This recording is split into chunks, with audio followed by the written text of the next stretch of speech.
I'd like to start a conversation about race.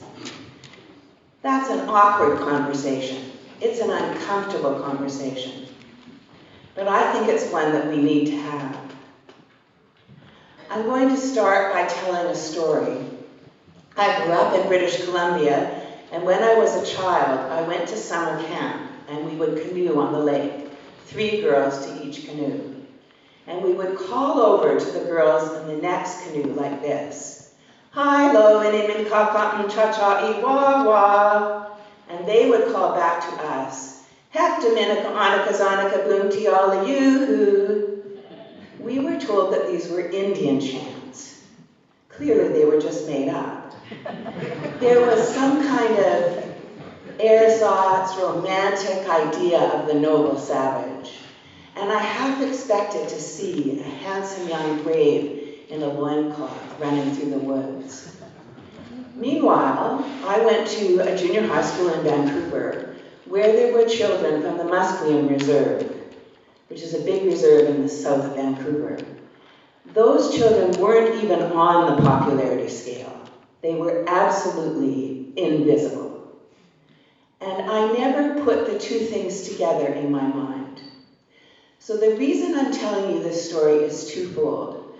First is to say that racism is in the air that we breathe, and secondly to say that it is mostly unconscious. And I think that it is our job, particularly those of us who are white, to make it conscious, to become conscious of our privilege. Now that's a word that you might have heard being bandied about a lot lately. What does it mean exactly? Well, for example, when I go into a store, I don't have to worry that somebody is following me or eyeing me suspiciously or assuming that I'm going to steal something. Some years ago, my sister-in-law, who's from the Côte d'Ivoire, which is French West Africa, was in Chicago, and she was shopping in Bloomingdale's with her son, my nephew, who was about 8 at the time. And she was at the perfume counter, and she went to pay for the perfume with a $100 bill. The clerk called store security, who then called the police. She was interrogated for 5 hours because they believed that she was a drug dealer, that's why she had the $100 bill. In the end, she was able to find someone who could go to the place where she was staying and get her passport. My brother was a diplomat at the time, and she was traveling on a diplomatic passport, and then there was all kinds of apologies, and we're sorry, we didn't mean it. What does privilege mean? It means that I, as a white person, don't have to worry when young sons or grandsons take the car. We don't have to worry that if they get stopped for a traffic violation, they could be hurt. We don't have to educate them relentlessly to be polite to the police, to look down, to not talk back. My godson is 22 years old, and in one week, he was carded 5 times by police in Ajax. His crime, walking down the street with his friends while being black. His mother told me the story. She said he keeps asking her why. What have I done wrong? Privilege means not standing aside and wondering, what can this mean for the consciousness of a young man, a beautiful young man, for his perception of himself? But these stories are kind of obvious stories. These are similar to the stories that we read in the press. I believe that prejudice in Canada is much more subtle, more diffuse, and more difficult to address. When those 9 people were shot by Dylan Root in that church in South Carolina, there was someone preaching here, and I came to church, and at the end of the service, I said to him, I actually needed you to talk about that. I needed to hear Christian words of wisdom about what happened.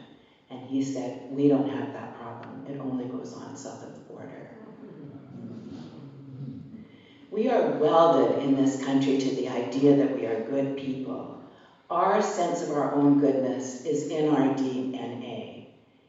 It is our identity, and we don't want that identity threatened. This is why I think intolerance in Canada looks different, and why it is so difficult to address. Here's an example, one that I hear rather frequently. I'm not prejudiced. I don't see color. Black, brown, yellow, purple, green, we're all the same.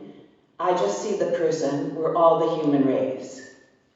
Who can object to such a liberal statement? But people of color do not have the luxury of saying, I don't see color.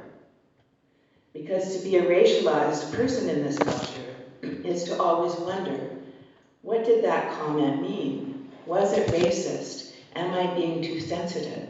What should I have said? So in these subtle ways, we are unconscious of our racism. It's in the air, and we are unconscious. But I have my own issues of pride that I would like to share with you. One last story. My own sense of superiority, of living in a bubble downtown with other artists who all think exactly the same way. When I first started seeing Frank up here in Thornhill, neighbors of his invited us over for a drink. So we went over. It was a lovely house. We were having a lovely time. It was a very nice conversation. And the conversation went around to Collingwood, Georgian Bay, Wasaga Beach. And the man said, when you go to Wasaga Beach now, it's all brown people. And his wife said, soon there just won't be any room at all for we Canadians in our national parks. I was so shocked. I mean, literally, I had not ever heard anything like that in my adult life. And the assumption that because I was a white person, I would agree with them was what shocked me the most. So I've avoided those people, and I haven't spoken to them for 6 years. That was exactly the wrong thing to do. Exactly the wrong thing. They are exactly the people that I should have been talking to. And I stand before you and say, I made a big mistake. In the course of thinking about this, I came across an organization called SURJ, S-U-R-J, Standing Up for Racial Justice. This is a loose network of organizations of white people in the United States whose mission it is to support groups that are fighting for racial justice and to talk to other white people, have those conversations. If I had known about this, I would have taken one of their suggestions to Frank's neighbors, and I would have said, please help me understand why you feel this way. There is a non-threatening way to have that conversation, and I should have had it.